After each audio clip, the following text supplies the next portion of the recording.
এই মুহূর্তে বাংলাদেশের যে চক্রান্ত একের পর এক চক্রান্ত সামনে চলে আসছে, আর তার পেছনে যে পাকিস্তানের একটা বড় ভূমিকা রয়েছে সেটা নিশ্চয়ই এতদিনের আলোচনায় একেবারে স্পষ্ট হয়ে গিয়েছে।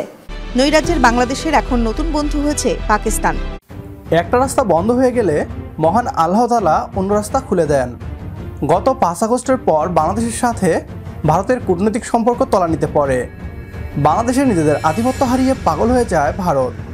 আরোপ করে অঘোষিত ভিসা নিষেধাজ্ঞা, হুমকি দিতে থাকে নিত্য প্রয়োজনীয় ভোগ্যপণ্যের রপ্তানি বন্ধ করে দেওয়ার। ভারত ভেবেছিল এভাবে বাংলাদেশকে বিপাকে ফেলে ডক্টর ইউনূসের সরকারকে তাদের কথা মতো চলতে বাধ্য করবে, কিন্তু হলো এর উল্টো। বাংলাদেশ খুঁজে নিল বিকল্প, সম্পর্ক বৃদ্ধি করে চলল পাকিস্তান ও চীনের সাথে। এবার রাতের ঘুম হারাম হয়ে গেল ভারতের সরকার প্রধান এবং তাদের মিডিয়াগুলোর। পাকিস্তান থেকে বাংলাদেশে জাহাজ ফিরলেই তারা তাদের মন মতো কল্পকাহিনী প্রচার করতে থাকে, বলতে থাকে ভারতকে রুখতে পাকিস্তান থেকে জাহাজ ভর্তি সামরিক হাতিয়ার আসছে বাংলাদেশে। আবার যখন পাকিস্তান থেকে চাল আসে বাংলাদেশে, তখনও থেমে থাকে না পশ্চিমবাংলার মিডিয়ার প্রোপাগান্ডা ছড়ানো। চট্টগ্রামে পাকিস্তানের জাহাজের আশা নিয়ে কী বলছে পশ্চিমবাংলার মিডিয়া, আসুন তা দেখি।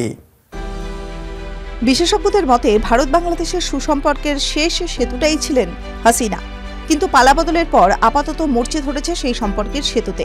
বিগত 6 মাসে পদ্মা হয়ে বয়ে গিয়েছে কত জল, আর তার সঙ্গে ততই তলানিতে ঠেকেছে দুই দেশের সম্পর্ক। নৈরাজ্যের বাংলাদেশের এখন নতুন বন্ধু হয়েছে পাকিস্তান। সেই বন্ধুত্বের ঘনত্ব বাড়তেই বেড়েছে যোগাযোগ।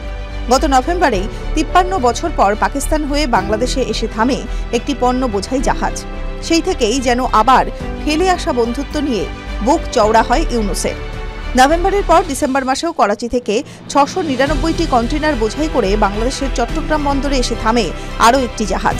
এরপর কিছুটা বিরতি, আবার শুরু হয় জাহাজ আসা।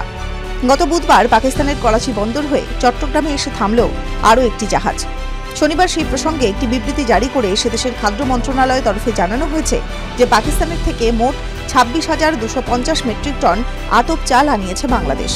অবশ্য শুধুই পাকিস্তান নয়, ভারত থেকে এই মাসে 11,000 মেট্রিক টন চাল আনিয়েছেন তারা। বলে রাখা ভালো, হাসিনার সময়কালে দেশে চাল আমদানির ক্ষেত্রে ভারতের উপরেই বেশি নির্ভরশীল ছিল বাংলাদেশ। 2024 সালেও পালাবদলের আগে ভারতের থেকে 10,000 মেট্রিক টন চাল আনিয়েছিল তারা। তারপর দেশ জুড়ে তৈরি হওয়া অচলাবস্থার জেরে বাঁধ পড়েছিল আমদানিতে। চলতি বছর আবার সেই ভারতকে ভুলে 50 বছর পর পাকিস্তানের থেকে চাল আমদানি শুরু করেছে বাংলাদেশ। ফেব্রুয়ারি মাস থেকেই শুরু হয়েছে এই আমদানির কাজ। সেই মাসে পাকিস্তান থেকে 50,000 মেট্রিক টন চাল আনায় বাংলাদেশ। TV9 Bangla digital. গত 5 আগস্টের গণ অভ্যুত্থানের পর পাকিস্তানের করাচি বন্দরের সাথে চট্টগ্রাম বন্দরের মাঝে সরাসরি জাহাজ চলাচল চালু হয়। এর আগে পাকিস্তানের পণ্য তৃতীয় দেশ হয়ে চট্টগ্রামে আসত। পরিবর্তিত পরিস্থিতিতে ভারতীয় আগ্রাসন রুখতে পাকিস্তানের সাথে সম্পর্ক বৃদ্ধি ছিল সময়ের দাবি। ভারত বাংলাদেশে পণ্য রপ্তানি বন্ধ করার হুমকি দেওয়ার পর বাংলাদেশ যখন বিকল্প খুঁজে নিল, তখন মহাচিন্তায় পড়ে ভারত। তারা যে কোনো মূল্যেই বাংলাদেশকে বেকায়দায় ফেলে তাদের কথা মতো চলতে বাধ্য করতে চায়। কিন্তু ডক্টর মোহাম্মদ ইউনূস কোনো কাঁচা খেলোয়াড় নন, তিনি একজন আন্তর্জাতিক মানের খেলোয়াড়। সুতরাং বাংলাদেশকে নিয়ে ষড়যন্ত্র করে লাভ নেই। প্রিয় দর্শক, ভারতীয় সকল ষড়যন্ত্র রুখে দিয়ে চীন ও পাকিস্তানের সাথে হাত মিলিয়ে এগিয়ে যাক বাংলাদেশ। একমত হলে কমেন্ট বক্সে ইয়েস লিখে জানিয়ে দিন আমাদের। সেই সাথে ভিডিও শেয়ার করে দেখার সুযোগ করে দিন আপনার বন্ধুদের। পরবর্তী ভিডিও দেখার আমন্ত্রণ জানিয়ে বিদায় নিচ্ছি আজ। আল্লাহ হাফেজ।